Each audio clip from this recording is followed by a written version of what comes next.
And a woman interested in working at the library. First, you have some time to look at questions 1 to 7 on pages 109 and 110.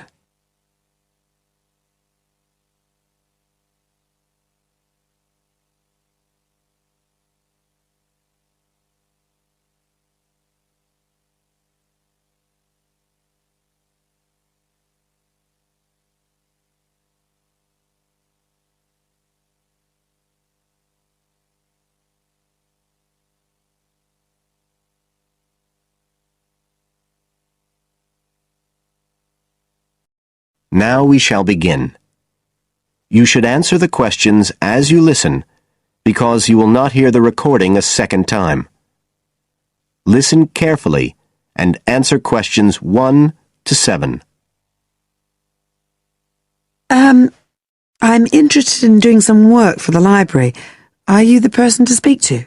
Yes. Right. Well, what sort of work are you interested in? Well, I've just come to live here in Australia. I don't want a full-time job until my children have settled down, but I really need to get out of the house a bit. And I heard you need voluntary workers for various projects. Right. But I don't know if I have the right skills. Well, we do provide training. Oh! We always include an orientation to the library, together with emergency procedures. That's fire regulations, emergency exits, first aid so you can cope with accidents or sudden illness. Things like that which are necessary for anyone who's working with the public. Then we give specialist training for particular projects, like using our database system. I do have quite good computer skills, in fact. Oh, great. Is there any sort of dress requirement? Well, all staff have to wear a name badge, so they can be identified if they go outside the staff-only areas. But apart from that, there aren't many regulations. We ask you to sign in and sign out for insurance purposes, but that's all. How about transport? Do you live locally? Well, not too far away. I'm at Porpoise Beach. My husband needs a car during the day, but it's only about 20 minutes on the bus. In fact, we can reimburse part of your travel expenses in that case. Oh! Would that be the same if I came by car? No, because parking is such a problem here. One thing we are looking for, though, is someone who can drive a minibus. No problem. So, do the projects involve going outside the library? Some, yes, but not all. We've just finished one which involved working with photographs taken of the area 50 or 100 years ago. It basically involved what we call encapsulation. Putting them in some sort of covers to keep them safe? Exactly. It's time-consuming work, and we were very grateful to have help with it. Then, sometime next year, we're hoping to begin working on an initiative involving the sorting and labelling of objects relating to local history. We'll be needing help with the cataloguing. Well, I'd definitely be interested. How about at present? Well, we have a small team who work to support those who are unable to read. Working with the blind? Yes, or other groups who have reading difficulties. We provide volunteers with equipment so that they can take books home with them and read them aloud onto CDs. We're gradually building up a collection that can be lent to those who need them. I can see it would be useful, but I'd really like to do some sort of work where I can get the chance to meet people. How about reading stories to children? That's done by our regular staff. But we do have another project. It's a very long-established scheme which involves helping those who are unable to have direct access to the library. Oh, I noticed someone with a trolley of books when I was at the hospital last week. That sort of thing. That would have been one of ours, yes.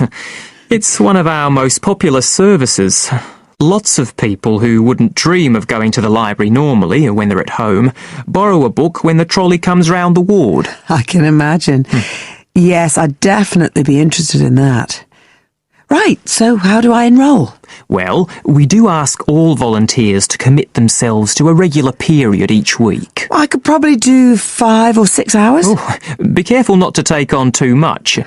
But we do need someone for a couple of afternoons, from 2 to 4, so 4 hours altogether. That sounds fine. Before you hear the rest of the conversation, you have some time to look at questions 8 to 10 on page 110.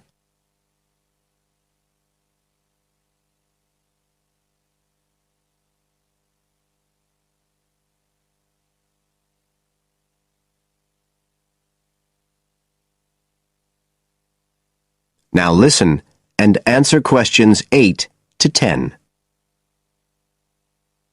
Right, so here's the application form. It asks the usual questions, name and address and telephone number.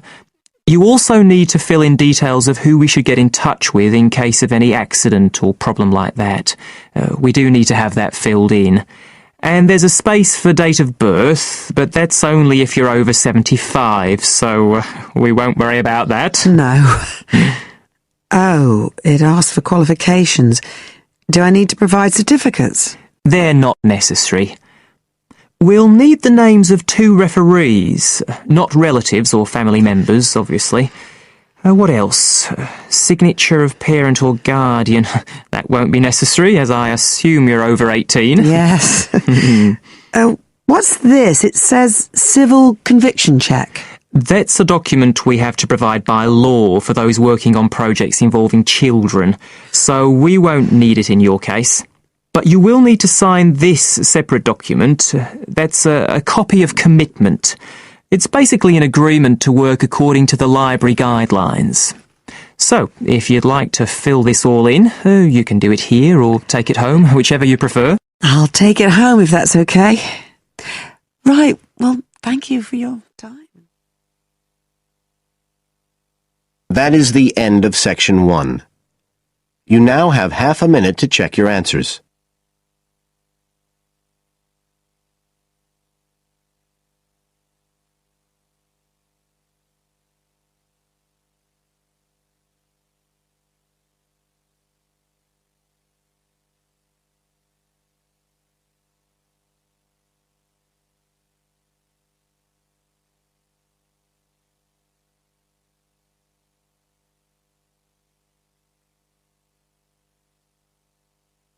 Now turn to section 2 on page 111.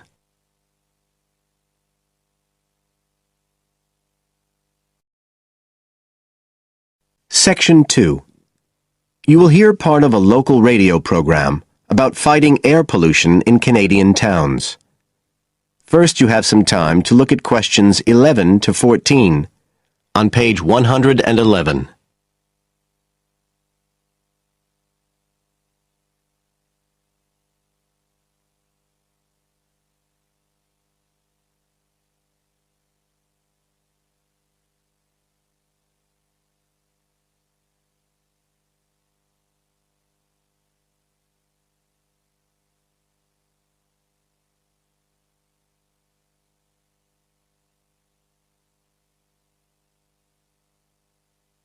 Now listen carefully and answer questions 11 to 14. Good morning, folks, and welcome to the information roundup on your own local radio station. This is Larry Knowles talking to you this morning on Tuesday, the 25th of May. And the first item coming up is a reminder to you all out there about Canadian Clean Air Day, which is on June 6th. In case you weren't around for the last one, this is a chance for Canadians everywhere to focus on the problems of air pollution and to actually try to do something to help reduce the problem. How many Canadians do you think die annually because of air pollution? 2,000? 3,000? Well, the rate is a staggering 5,000, and it's likely to grow unless we do something. And it's this concern with your health that's the driving force behind the government campaign that is sponsoring Clean Air Day. So what causes air pollution in the first place? Well, the transportation sector accounts for 27% of all greenhouse gases produced in Canada. It's also the biggest source of that thick, polluted air from traffic fumes that we call smog. And it's the tiny particles in ground-level ozone in smog that are the main causes of health problems and even deaths across the country. Of course, it's worse in the big cities, but researchers have only recently realized that all you need are low levels of air pollution to seriously damage your health, so we're all at risk. You now have some time to look at questions 15 to 20 on page 111.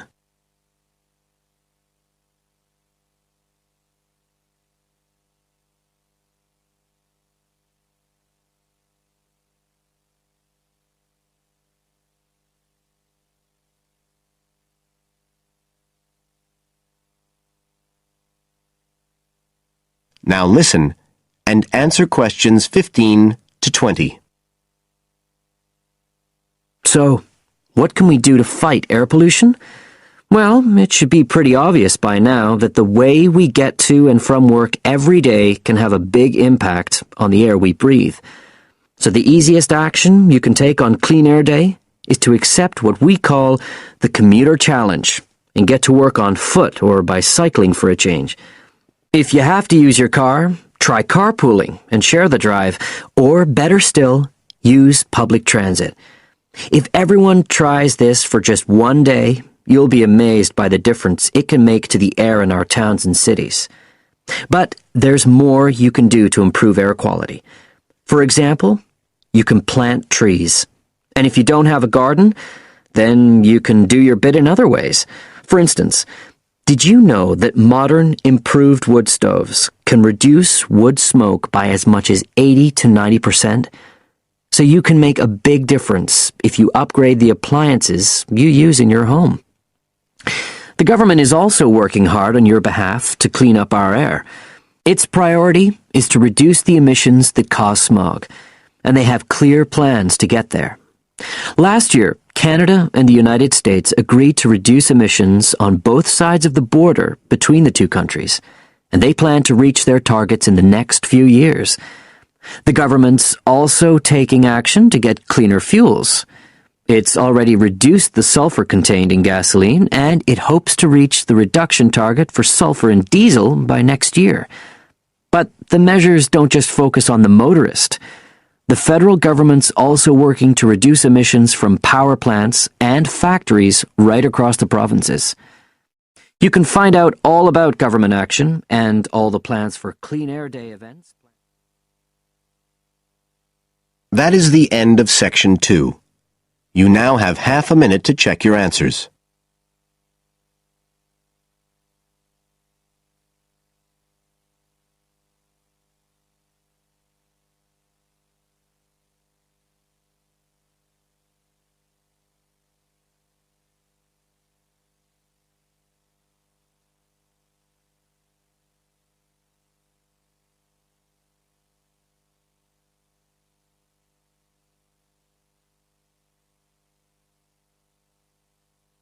Now turn to section 3.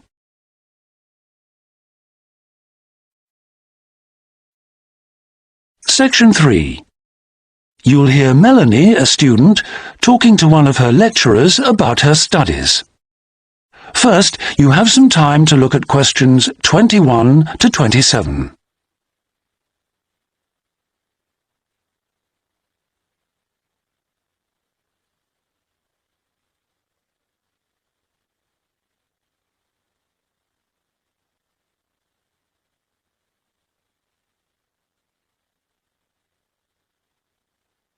Now listen carefully and answer questions 21 to 27.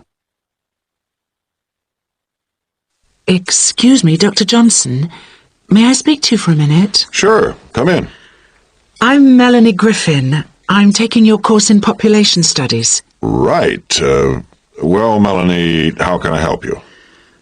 I'm having a bit of trouble with a second assignment. And it's due in 12 days. What sort of trouble are you having? Is the assignment question a problem? Well, that's part of the problem.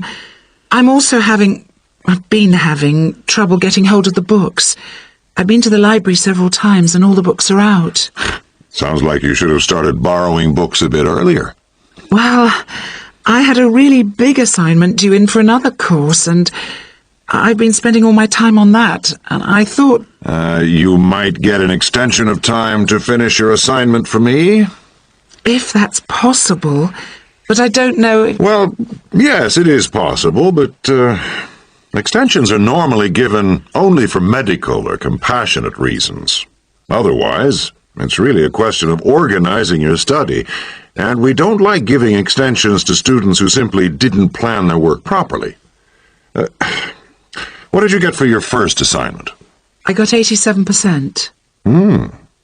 Yes, you did very well, indeed. So, obviously, you can produce good work. I don't think I'll need too much extra time, as long as I can get hold of some of the important references. Well, since you did so well in your first assignment, I'm prepared to give you an extra 2 weeks for this one. So, that'll mean you'll need to submit it about a month from now. Oh, thank you. Now, what about the reading materials? Have you checked out the journal articles in the list? No, not yet. There were about 20 of them, and I wasn't sure which ones would be most useful or important. Well, they're all useful, but I don't expect anyone to read them all because a number of them deal with the same issues. Let me give you some suggestions. The article by Anderson and Hawker is really worth reading. Right, I'll read that one. You should also read the article by Jackson, but just look at the part in the research methodology, how they did it. Okay, Jackson. Got that. And if you have time, the one by Roberts says very relevant things, although it's not essential. So, okay, if it's useful, I'll try and read that one. Now, the one by Morris, I wouldn't bother with that at this stage if I were you. Okay, I won't bother with Morris. Oh, now, someone told me the article by Cooper is important. Well, yes, in a way. But just look at the last part, where he discusses the research results. And lastly, there's Forster. I can't think why I included that one. It's not bad, and could be of some help, but not that much.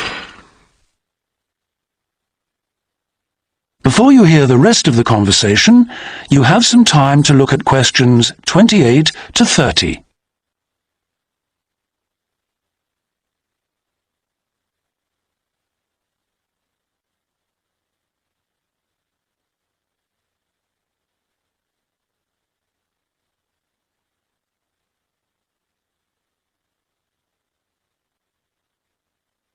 Now listen and answer questions 28 to 30. Now, let's deal with the assignment question. What's the problem there? It's the graph on page 2. What seems to be the problem? It's just the bar graph showing reasons why people change where they live. Well, I've got a photocopy, but the reasons at the bottom are missing. Ah, okay. Look at the first bar on the graph. Now, that indicates the number of people who move because they want more space. Oh, I see. Bar 1. Okay. Now, what about the next bar? Bar 2 is to do with the people living nearby, disturbing them. So they chose to move away to somewhere quieter. Now let's look at bar number 3. Another reason people change their place of living is because they want to be closer to the city. Okay. Proximity to the city is an issue.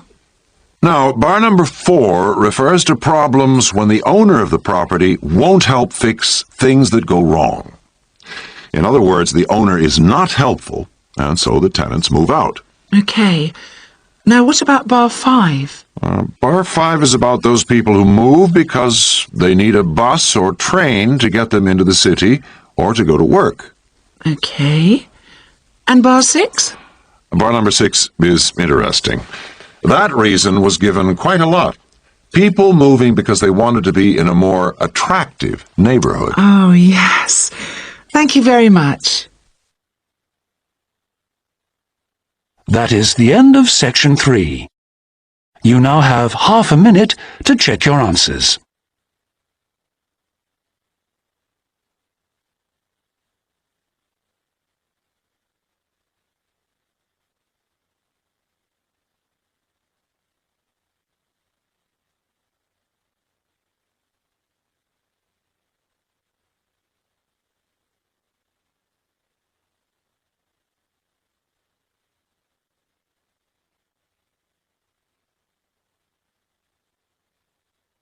Now turn to section 4.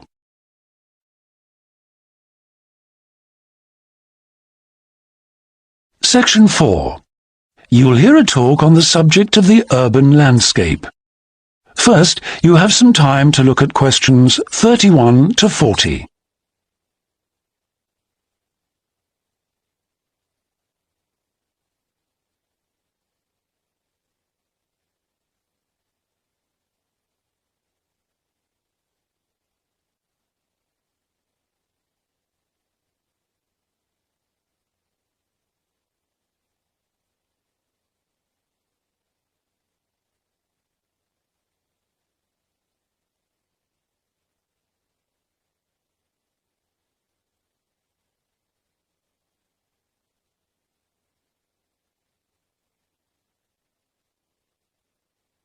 Now listen carefully and answer questions 31 to 40. Good day, ladies and gentlemen. I have been asked today to talk to you about the urban landscape.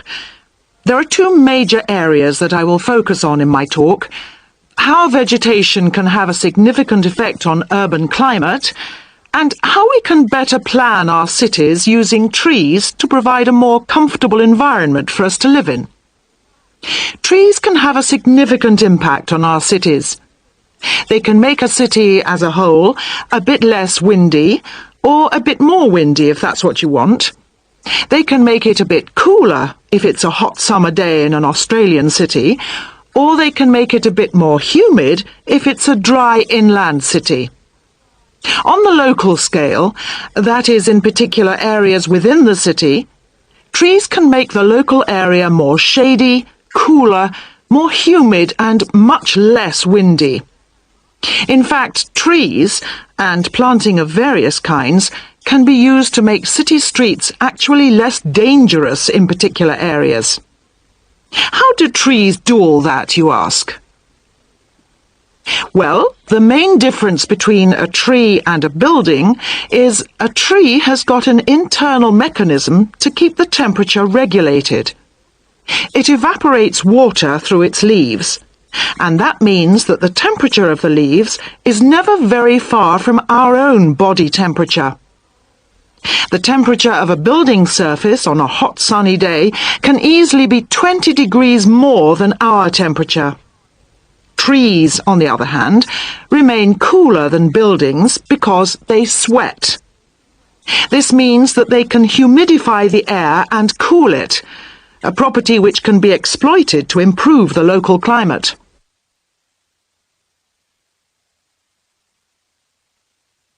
Trees can also help break the force of winds. The reason that high buildings make it windier at ground level is that as the wind goes higher and higher, it goes faster and faster. When the wind hits the building, it has to go somewhere. Some of it goes over the top, and some goes around the sides of the building, forcing those high-level winds down to ground level. That doesn't happen when you have trees. Trees filter the wind and considerably reduce it, preventing those very large, strong gusts that you so often find around tall buildings. Another problem in built-up areas is that traffic noise is intensified by tall buildings. By planting a belt of trees at the side of the road, you can make things a little quieter, but much of the vehicle noise still goes through the trees. Trees can also help reduce the amount of noise in the surroundings, although the effect is not as large as people like to think. Low-frequency noise in particular just goes through the trees as though they aren't there. Although trees can significantly improve the local climate, they do, however, take up a lot of space. There are root systems to consider, and branches blocking windows and so on. It may therefore be difficult to fit trees into the local landscape. There is not a great deal you can do if you have what we call a street canyon, a whole set of high-rises enclosed in a narrow street. Trees need water to grow. They also need some sunlight to grow, and you need room to put them. If you have the chance of knocking buildings down and replacing them, then suddenly you can start looking at different ways to design the streets and to introduce tree planting. That is the end of section 4. You now have half a minute to check your answers.